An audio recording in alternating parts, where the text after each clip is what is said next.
මම මීට කලින් කඩල පරිප්පු මගේ channel එකේ උයලා තියෙනවා. ඒකත් බලන්න පුළුවන්. අද මම පොඩි වෙනසක් කරලා උයන්නේ. ඉස්සලාම උළුහාලුයි සෝදුරුයි තේ හැඳි කාලා දාගත්තා.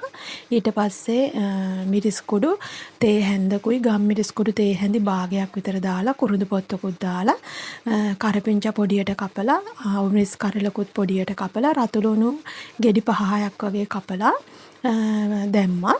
ඊට පස්සේ අද ඉතින් විශේෂය තමයි බීට්‍රූට් දාන එක. මම ඒකත් පොඩියට කපලා මේ සැඳි 2මාරක් එකතු කරා. මොකද බීට්‍රූට් සාමාන්‍යයෙන් පැණි රස එළවලුවක් නේ. ඒක නිසා බලමු ඉතින් කොහොමද වෙන්නේ කියලා. ඊට පස්සේ සුදු ලුණුත් බිකි දෙකක් කපලා දාලා හොඳට කවලම් කරා.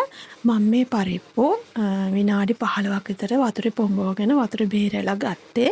ඒ වුණාට මේ පොල් කිරෙන් තම්බන්න නැතුව මට හිතුණා වතුර තව කෝප්පයක් විතර දාලා හොඳට තම්බ ගත්තොත් හොඳයි කියලා අඩු ගින්දරේ මම මේ විදිහට ලිපේ තියලා විනාඩි 15ක් විතර තම්බගෙන ඊට පස්සේ පොල් කිරි නම් මම එකතු කරගත්තේ කෝප්පයක් විතර උකු පොල් කිරි.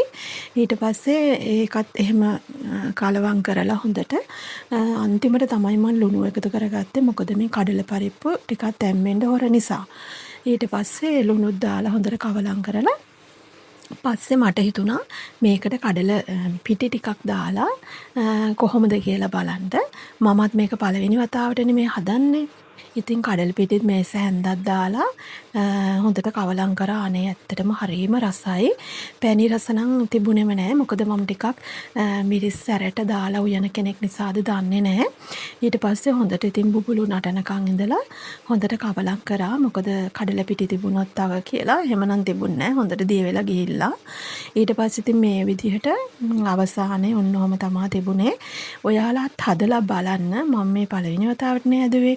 ඉතින් මේකට තව මොන හරි දානවා නම් ඒකත් මට කියන්න.